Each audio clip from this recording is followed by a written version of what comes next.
मिल्लत इस्लामिया में, मुसलमानों में एक सेक्ट है, एक ग्रोह है, एक तबका है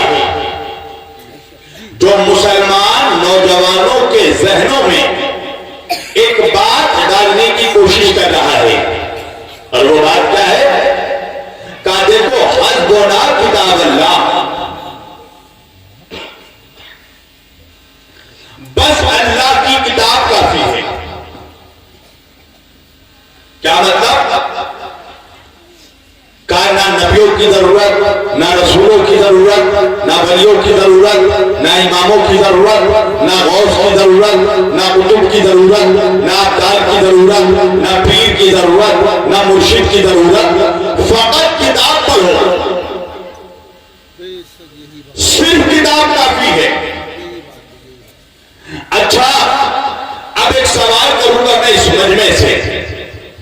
ये जो नारा लगाया जा रहा है, ये जो स्लोगन दिया जा रहा है कि सिर्फ किताब काफी, तो अब ये मजमा मुसलमानों का है। मैं सवाल करना चाहता हूं, मुझे ये बताओ, मौलवी जो नारा लगा रहा है किताब काफी है, तो ये किताब है किसकी?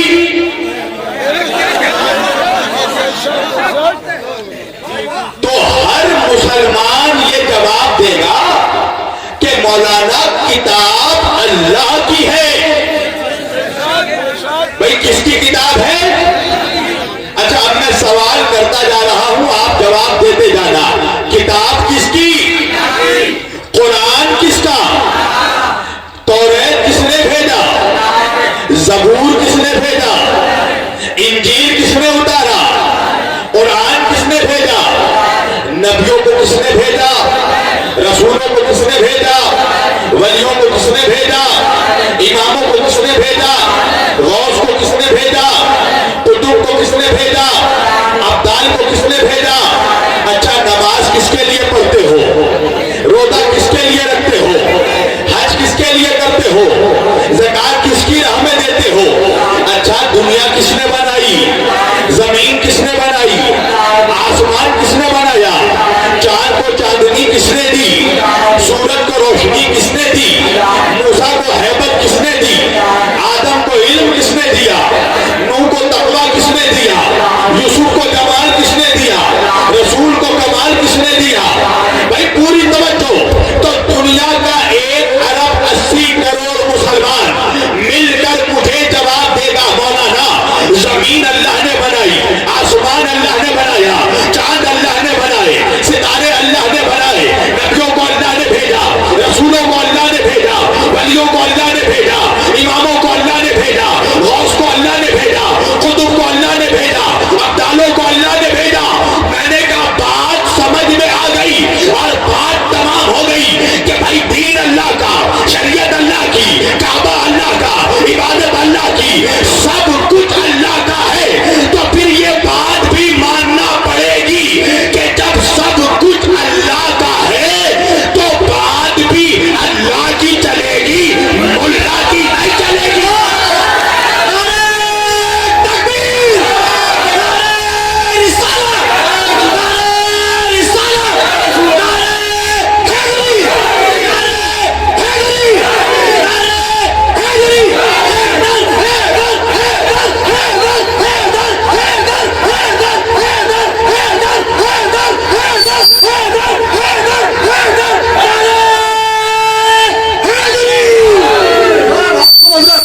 सब कुछ अल्लाह का है, तो भाई जब सब कुछ अल्लाह का है तो बात भी अल्लाह की चलेगी ना, मुल्ला की तो नहीं चलेगी।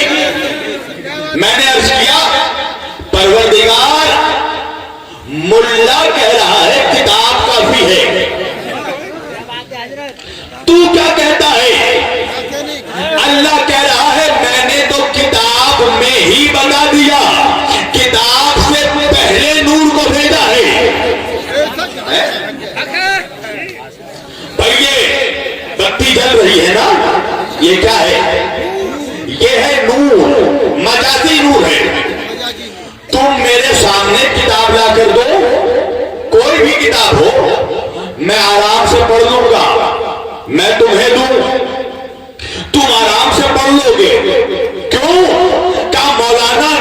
जो रोशन है, तवज्जो, नूर रोशन है, नूर सामने है, तो किताब आराम से पढ़ी जा सकती है। पर अगर इस बत्तियों को बुझा दो, इलाका अंधेरा कर दो और कोई भी किताब लाकर मैं तुम्हें दूं, पढ़ पाओगे?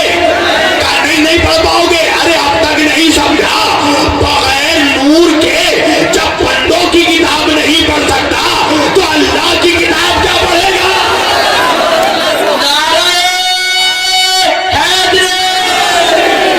जब बगैर नूर के, ये मजाजी नूर के बगैर, जब बंदों की लिखी हुई किताब नहीं पढ़ी जा सकती, तो हकीकी नूर के बगैर अल्लाह की किताब क्या पढ़ेगा? अल्लाह फरमा रहा है, नूर व किताबों को भी, सबसे पहले मैंने नूर को भेजा और फिर मैंने रोशन किताब को नाज़िल किया। बगैर नूर के किताब समझ में नहीं आ सकती, इसलिए कि ये कोई किताब आम किताब नहीं है, ये कार्ल मार्क्स की थ्योरी नहीं है, ये लेनिन की लिखी हुई थ्योरी नहीं है, ये शेक्सपियर की पोइट्री या नज़म की किताब नहीं है, ये बंदों की नहीं, अल्लाह की किताब है। तो परवरदिगार एक काम कर, मेरे मालिक किताब की अजमत ही समझा दे, ताकि जब बंदों को ये समझ में आ जाए कि किताब का ये मकाम है, तो फिर अल्लाह जाने साहिबे किताब का मकाम क्या होगा। परवरदिगार इस किताब की अजमत क्या है, इस किताब का जाहो जलाल क्या है, इस किताब का रुतबा और स्टेटस क्या है, मालिक इस किताब का वजन क्या है। तो अल्लाह कुरान में ही फरमा रहा है, देखो अगर हम इस किताब को पहाड़ पर उतार देते तो पहाड़ के सीने में इतनी ताकत नहीं थी कि कुरान का वजन उठा पाता। तो पता चला कि कुरान इतनी वजनी और भारी किताब है कि अगर अल्लाह उसे पहाड़ के सीने पर उतार देता तो पहाड़ का सीना फट जाता। मैं कहूंगा मुसलमानों, अपने रसूल की अजमतों पर अपनी जान कुर्बान कर देना कि भाई वो कुरान जो पहाड़ के सीने पर उतारता तो पहाड़ का सीना फट जाता, अल्लाह ने उसे मुस्तफा के सीने पर उतारा।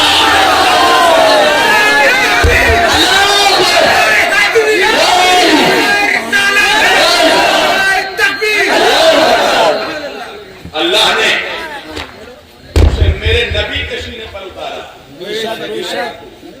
हर मिनट में पानी लगेगा, पानी पीऊंगा नहीं तो पिलाऊंगा कैसे? पूरी तवज्जो। कहा मैंने पहले नूर को भेजा है, तो वो कुरान जो पहाड़ के सीने पर उतरता तो पहाड़ का सीना फाड़ डालता। अल्लाह ने उस कुरान को सीने मुस्तफा पर उठाया। पूरी तवज्जो। तो भाई अल्लाह जाने वो सीना कितना वजनी होगा कि जिसने अपने सीने पर कुरान उठाया। अब एक जुमला अर्ज करूंगा तमाम मौलाइयों के लिए कि भाई वो जात कितनी वजनी होगी कि जो कुरान पहाड़ को फाड़ डालता, वो जाते मुस्तफा कितनी वजनी होगी जिसने अपने सीने पर कुरान को उठा लिया। तो जरा तसव्वुर करो उस अली के बाबा अबू तालिब का गोद कितना वजनी होगा कि जिसने अपने गोद में साहिबे कुरान को उठा लिया।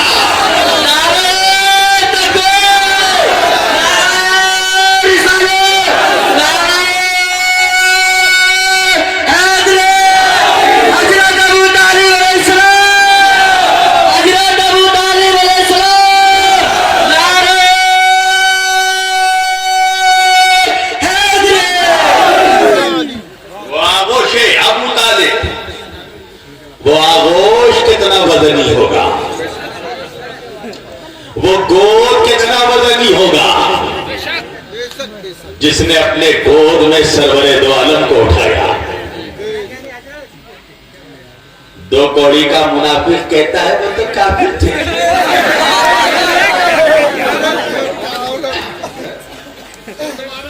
तू बड़ा मुसलमान है बे। वो जो अपने गोद में रसूल अल्लाह को उठाए, नाऊज़ु बिल्लाह, वो काफिर। मूसा अलैहिस्सलाम, मैंने एक बयान मेरा है, उस पे किसी मुनाफिक ने कमेंट लिखा, हजरत अबू तालिब के फजाइल पे मेरी तस्वीर थी, उस पे कमेंट लिखा कि क्या कमाल है अगर हजरत अबू तालिब के घर में रसूल पले।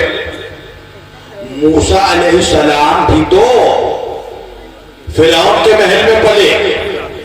पूरी तवज्जो, आप देखिए सवाल, देखिए ये इस तरह से सवाल करते हैं, इनको लगता है कि जैसे कोई जवाब नहीं दे पाएगा। इन मनहूसों को पता ही नहीं है कि अभी यजीदी कारखाने में कोई ऐसा सवाल नहीं बना जिसका जवाब हुसैनी ना दे सके। मैंने कहा तू सही कह रहा है मौलवी कि हजरत मूसा अलैहिस्सलाम फिरौन के महल में पले, मगर याद रखना मूसा फिरौन के महल में पले, फिरौन के गोद में नहीं पले। तो अल्लाह ने मूसा के महल में भी, अल्लाह ने फिरौन के महल में भी अपने नबी की परवरिश का इंतजाम किया। और बीबी आसिया जो कि मोमिना थी, कुरान ने उन्हें साहिब ईमान लिखा है।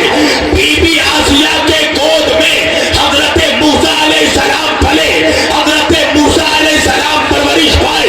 यहां तक तारीख के जुमले हैं कि फिरौन ने एक मर्तबा चाहा कि मूसा अलैहिस्सलाम को अपने गोद में ले।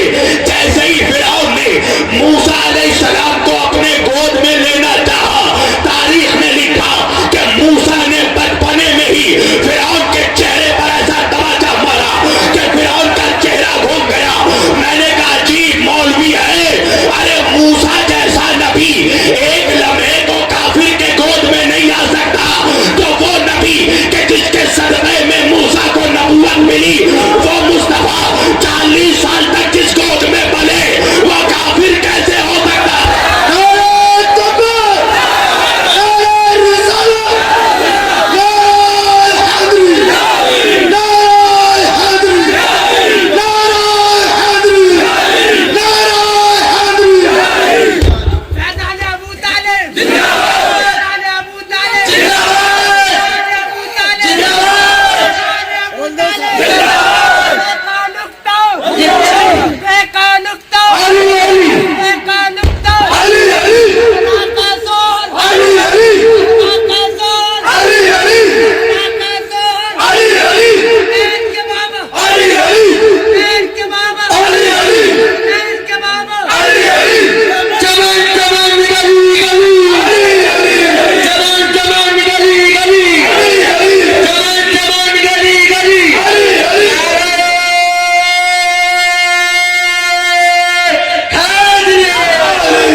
मूसा का भी सरदार था, वो जो सैयदुल अंबिया, जो तमाम नबियों का सैयद और सरदार, वो नबी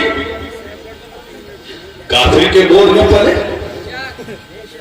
आपको पता है, एक जुमला अर्ज करो, ये जो लोग हजरत अबू तालिब को काफिर कहते हैं ना, ये हजरत अबू तालिब की तौहीन नहीं करते, ये अल्लाह की तौहीन करते हैं।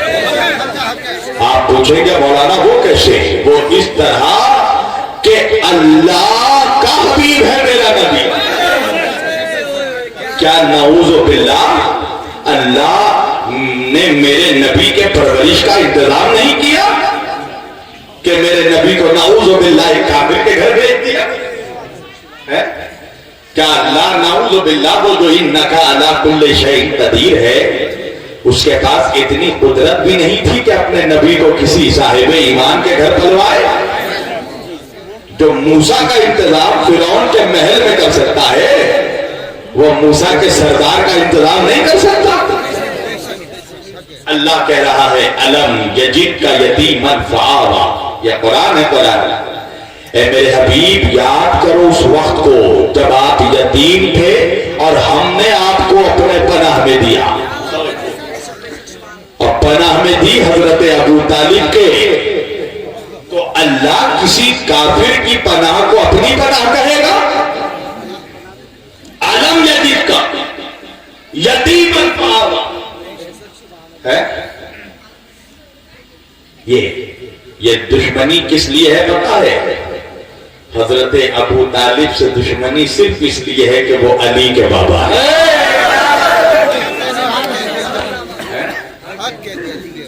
किसी और के बाप पे कभी तहकीक नहीं होती, किसी और के बाप के बारे में नहीं पूछा जाता। ये सिर्फ अली के बाबा के पीछे क्यों पड़े हो? दुश्मनी कुछ और है। तवज्जो। मेरे शहर में एक शादी थी, एक निकाह था मुफ्ती साहब के बेटे का। मुफ्ती साहब ने मुझसे कहा कि मौलाना शबीर साहब, मेरी ख्वाहिश है कि मेरे बेटे का निकाह आप पढ़ें।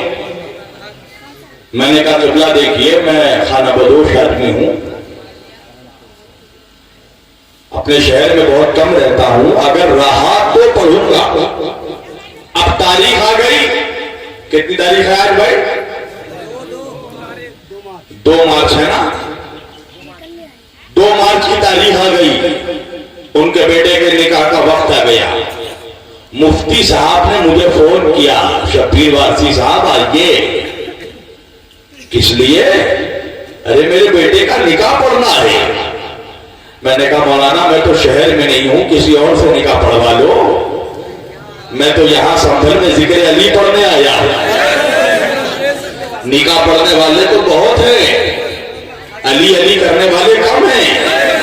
इसलिए कि ये तो तारीख है ना, यजीदी ज्यादा है, हुसैनी कम है, तो किसी और से पढ़वा लीजिए। अब मुफ्ती साहब कहने लगे अब इतनी जल्दी में मैं काजी कहां से तलाश करूं? मैंने कहा परेशान ना हो, काजी का इंतजाम मैं ही कर दूंगा। आप शादी हॉल के बाहर खड़े रहिए, मैं भेजता हूं काजी को। आप मुफ्ती साहब खड़े हो गए शादी हॉल के बाहर।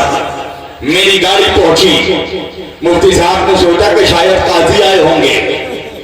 जैसे ही गाड़ी का दरवाजा खुला, अंदर से निकले स्वामी अग्निवेश। मुफ्ती साहब ने कहा किस लिए आए हो? कहा शबीर वारसी साहब ने आपके बेटे का निकाह पढ़ने मुझे भेजा है। अब मुफ्ती साहब को गुस्सा आया, मुझे फोन किया, शबीर साहब ये कैसा मजाक कर रहे हैं आप? मैंने कहा क्या हो गया? कहा मेरे बेटे का निकाह पढ़ने के लिए आपने एक स्वामी को भेजा, आपने एक काफिर को भेजा। मैंने कहा पढ़वा ले, मुफ्ती सुन्नते रसूल है। क्या मतलब? मैंने कहा तू तो दौड़ी का मुफ्ती, तेरे बेटे का निकाह कोई काफिर नहीं पढ़ सकता, और तू जिस रसूल का कलमा पढ़कर मुफ्ती बना, उस रसूल का निकाह जिस अबू तालिब ने पढ़ा, वो काफिर कैसे हो सकता है? हजरत अबू तालिब अलैहिस्सलाम, हजरत अबू तालिब अलैहिस्सलाम, जमान जमान गली गली, जमान जमान गली गली, जमान जमान गली गली।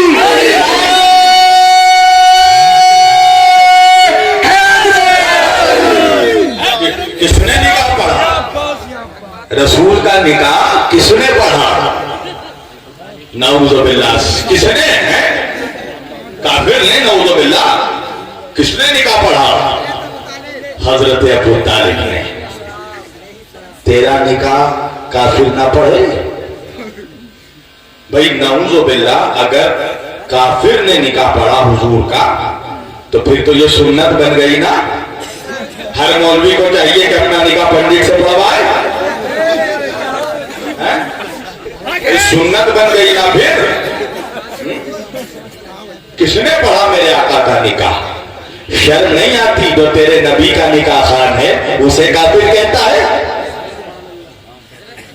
जिसने सरवरे दो आलम का निकाह पढ़ा, जिसने नूरे मुजस्सम का निकाह पढ़ा, कहने लगा उस वक्त ना हुजूर को नबूवत नहीं मिली थी। मैंने कहा तुझे मौलवियत मिल गई थी?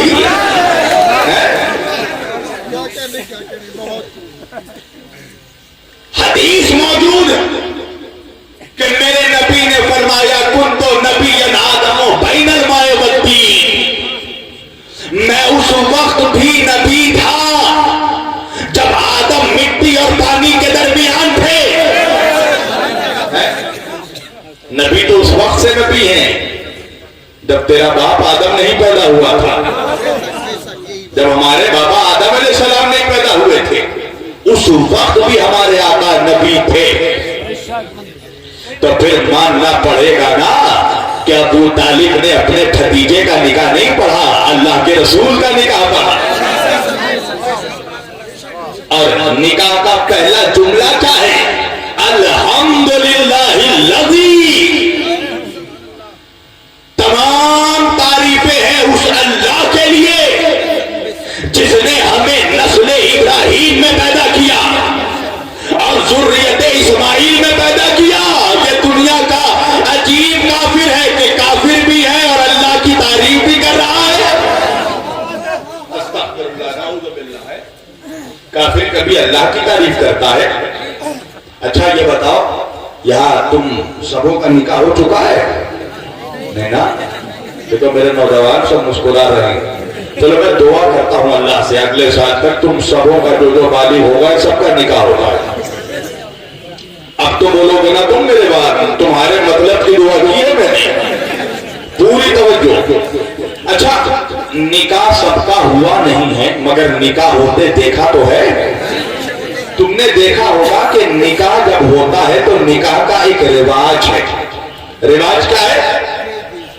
जब काजी साहब निकाह पढ़ने आते हैं तो पहले दूल्हे राजा का सेहरा उठाते हैं और उठाकर नौशा मियां को कहते हैं दूल्हे राजा मेरी जान जरा कलमा पढ़कर सुना है।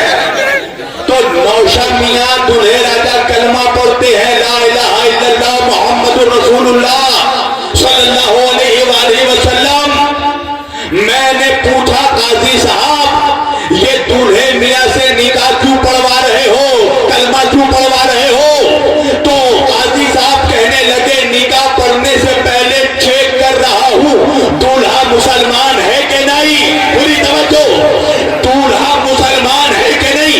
मगर मुझे इंसाफ से बताओ संभल के नौजवानों, कभी तुमने कोई हजारों ऐसा निकाह देखा तुमने कि काजी ने दूल्हे से कहा कलमा पढ़ो, मगर कभी कोई ऐसा निकाह देखा कि दूल्हे ने कभी काजी से कहा हो कि आप भी तो कलमा पढ़कर सुनाइए? कहा नहीं मौलाना, किसी मसलक के काजी से कलमा नहीं पूछा जाता। मैंने कहा जी मौलवी है, अरे अपने काजी से कलमा नहीं पूछता और वो जो रसूले कायनात का काजी है, वो जो आका नामदार का काजी था, वो के जो जिसने सरवरे दो आलम का निकाह पढ़ा उसका कलमा पूछ रहा है। वो रसूल के जिसके इर्द गिर्द पहरा है वमा तशाउना इल्ला अन यशाउल्लाह, ये बगैर अल्लाह की मर्जी के कोई काम ही अंजाम नहीं देते। वमा यंतिकु अनिल हवा इन हुवा इल्ला वह्युन युहा। मेरा हबीब तो तू तो कुछ नहीं कहता, तू तो वही कहता है जो वही कहती है, जो अल्लाह की मर्जी होती है। वमा तशाउना इल्ला अन यशाउल्लाह, तू तो बगैर अल्लाह की मर्जी के कोई अमल अंजाम ही नहीं देता। तो अगर हजरत अबू तालिब नऊज़ु बिल्लाह काफिर होते तो जब निकाह पढ़ने आए नबी करीम का तो अल्लाह को हुक्म देना चाहिए था कि मेरे हबीब किसी काफिर से निकाह मत पढ़वाओ, इसलिए कि तुम्हारा अमल उम्मत के लिए सुन्नत है। अगर तुमने पढ़वाया तो हर मुसलमान को काफिर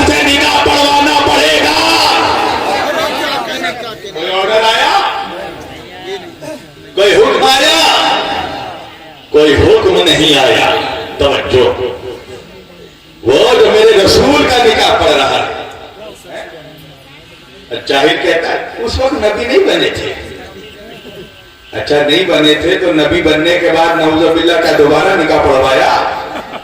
बताओ 25 साल में हुजूर का निकाह हुआ ना, अब तुम्हारे मुताबिक 40 साल में नबी बने तो फिर 40 साल के बाद दोबारा रिपीट करवाना चाहिए था कि नहीं? आज अगर कोई ताजिया देख लेता है तो मौलवी बोलता है कि नहीं निकाह टूट गया, दोबारा निकाह पढ़ो। तो अगर नऊजुबिल्लाह अस्तगफिरुल्लाह हजरत अबू तालिब काफिर होते तो अल्लाह कहता है ना हुजूर ए मेरे हबीब दोबारा निकाह पढ़वाओ। और अल्लाह का फजलो करम देखो, क्या मुनाफिकों के चेहरे पर अल्लाह ने तमाचा मारा।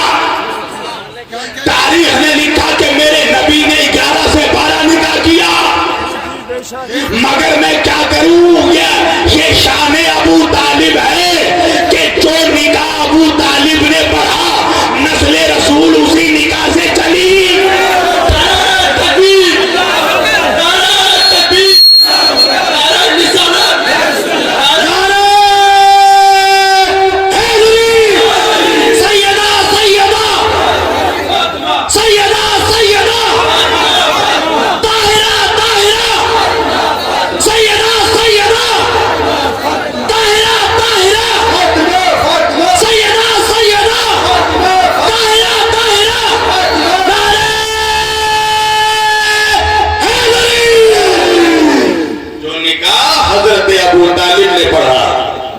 नबी की औलाद उसी निकाह से चली है।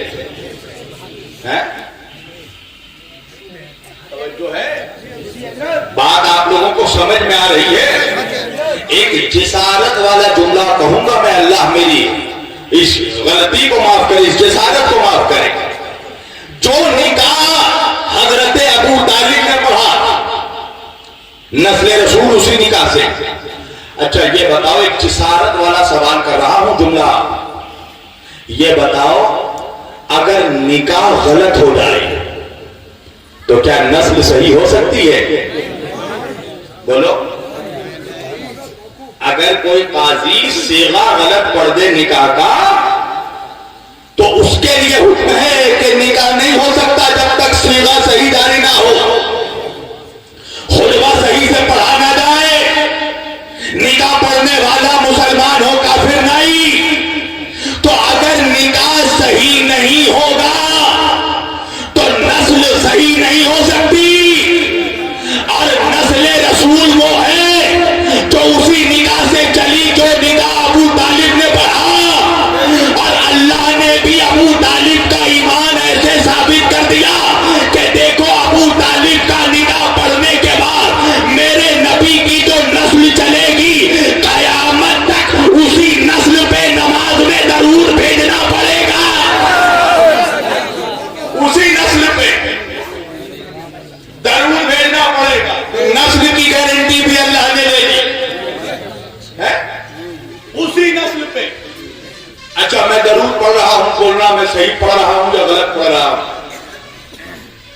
अल्लाहुम्मा सल्ली अला मुहम्मद, खत्म, फिनिश, बोलो खत्म हो गया? क्या नहीं मौलाना, खाली अल्लाहुम्मा सल्ली अला मुहम्मद नहीं, व अला आले मुहम्मद। खाली नबी पर दरूद भेजने से काम नहीं चलेगा। नमाज में औलादे नबी पर भी दरूद पढ़ना पड़ेगा। तो अब एक जुमला मुझे कहने दो, खाली 12 रबीउल अव्वल में जुलूस निकालने से काम नहीं चलेगा। मुहर्रम में हुसैन का जुलूस भी निकालना पड़ेगा।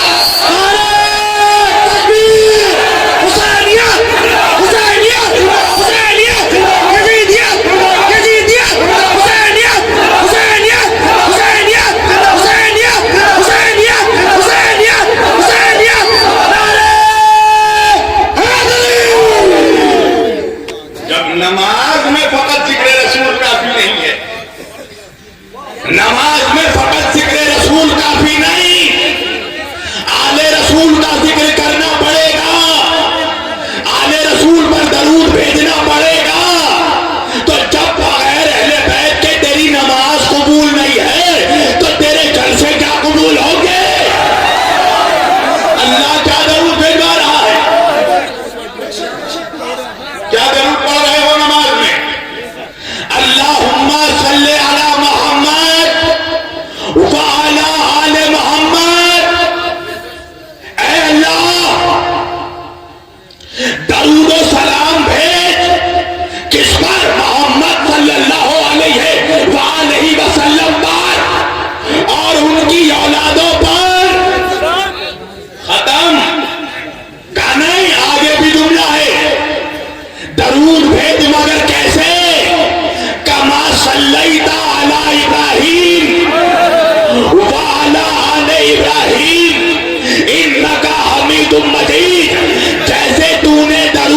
भेज रहा है, इंसाफ से बता, उस इब्राहिम की औलाद में अबू तालिब है कि नहीं?